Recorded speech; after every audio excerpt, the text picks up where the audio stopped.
6 जून ते 11 जून आहे मृत्यूपंचक आणि या मृत्यूपंचकासंबंधी तुमच्या भरपूर शंका होत्या, म्हणून हा व्हिडिओ खास तुमच्यासाठी. त्यामध्ये सगळ्यात पहिला प्रश्न हा होता की मृत्यूपंचकामध्ये सत्यनारायण केला तर चालतो का? तर चालतो. अधिक महिन्यामुळे बरेच जण सत्यनारायण करतायत आणि अधिक महिन्यात हे मृत्यूपंचक आल्यामुळे सत्यनारायण करावं की नाही हा प्रश्न अनेकांच्या मनात होता. तर सत्यनारायण करायला मृत्यूपंचकामध्ये कुठल्याही प्रकारची मनाई शास्त्रामध्ये तरी नाही. दुसरी गोष्ट म्हणजे मृत्यूपंचकामध्ये जावयांना वाण दिलं तर चालतं का? म्हणजे जे अधिक महिन्यामध्ये लेक जावयाला घरी बोलून त्यांचा आदर सत्कार केला जातो, तर तो या मृत्यूपंचकाच्या 5 दिवसात केला तर चालेल का? हाही प्रश्न होता. तर त्यालाही काही हरकत नाही आहे.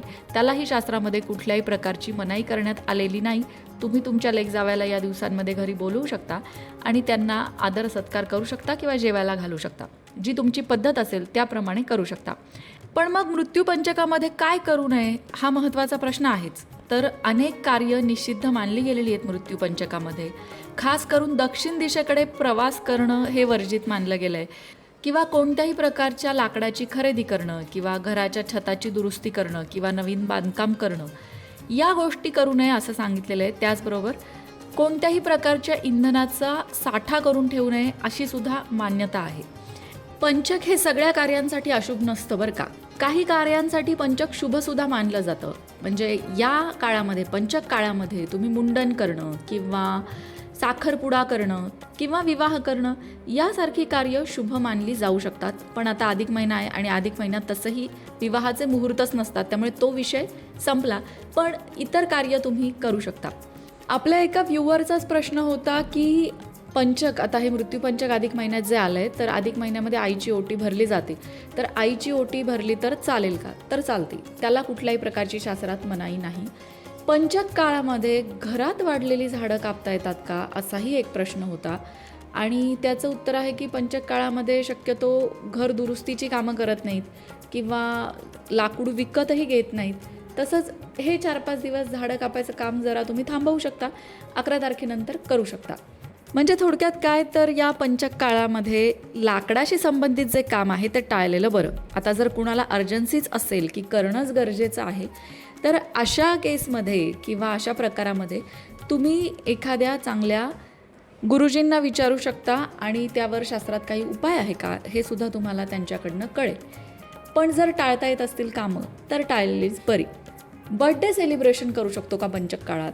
तर अर्थात करू शकतो, कारण की त्या 2-3 दिवसातच बड्डे येत असेल आणि बड्डेमध्ये आपण कुठल्याही प्रकारची वेगळी पूजा वगैरे करत नाही, फार तर फार औक्षण करतो आणि तुम्ही काय मुलांना बोलून सेलिब्रेशन करणार असाल तर बड्डे सेलिब्रेशन करू शकतो. पंचक काळात बड्डे सेलिब्रेट करू नये असं काहीही नाही. आता या पंचकाच्या काळात ना, म्हणजे 6 तारखेपासून 11 तारखेपर्यंत घरात कुठल्याही प्रकारची नकारात्मक ऊर्जा येऊ नये म्हणून तुम्ही एक उपाय करू शकता.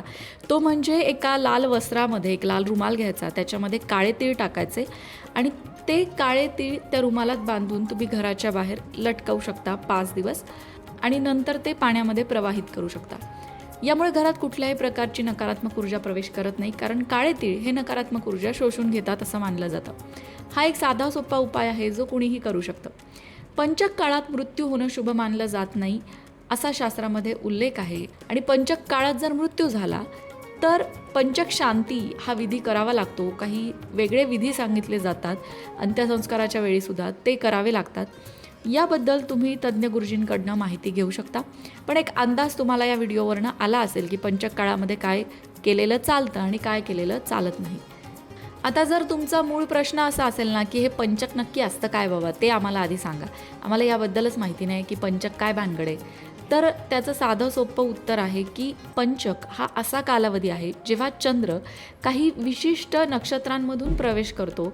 जसं की साधारणतः धनिष्ठा, शतभिषा, पूर्वा भाद्रपदा, उत्तरा भाद्रपदा आणि रेवती ही शेवटची 5 नक्षत्र आहेत. 27 नक्षत्रांपैकी ही शेवटची 5 नक्षत्र आहे आणि ज्योतिषशास्त्रानुसार चंद्र जेव्हा या 5 नक्षत्रांमधून जात असतो तेव्हा त्याला पंचक मानलं जातं. आता हे पंचक कोणत्या वारी सुरू होतं त्यानुसार त्याचा काय परिणाम होणार आहे ते सुद्धा शास्त्रात सांगितलेलं आहे. रविवारी जर पंचक सुरू होणार असेल तर त्याला रोगपंचक म्हणतात. सोमवारी पंचक सुरू होत असेल तर त्याला राजपंचक म्हणतात. मंगळवारी पंचक सुरू होत असेल तर त्याला अग्निपंचक म्हणतात आणि शुक्रवारी पंचक सुरू होत असेल तर त्याला चोरपंचक म्हटलं जातं. तसंच शनिवारी जे पंचक सुरू होतं त्याला मृत्यूपंचक म्हणतात. जे आता या वेळेला 6 तारखेला शनिवार होता, तर शनिवारी सुरू झालं, त्यामुळे त्याला मृत्यूपंचक म्हटलं जाते. आता हे अधिक महिन्यात आल्यामुळे बऱ्याचशा शंका निर्माण झाल्या आणि त्या शंकांची उत्तरं देण्याचा प्रयत्न या व्हिडिओतनं केला गेला आहे. आशा आहे की तुमच्या ज्या काही शंका होत्या त्याची उत्तरं तुम्हाला मिळाली असतील. तरीसुद्धा याबाबतीत तुमच्या मनात आणखीन काही शंका असतील तर तुम्ही कमेंट बॉक्समध्ये विचारू शकता. अशाच प्रकारच्या माहितीपूर्ण व्हिडिओंसाठी लोकमत भक्ती चॅनलला सबस्क्राईब करा आणि बेल आयकॉनवर सुद्धा क्लिक करा, म्हणजे आमच्या नवनवीन व्हिडिओचं नोटिफिकेशन तुम्हाला मिळत राहील. तसंच योग्य आध्यात्मिक मार्गदर्शनासाठी लोकमत भक्तीच्या फेसबुक पेजला फॉलो करायला विसरू नका.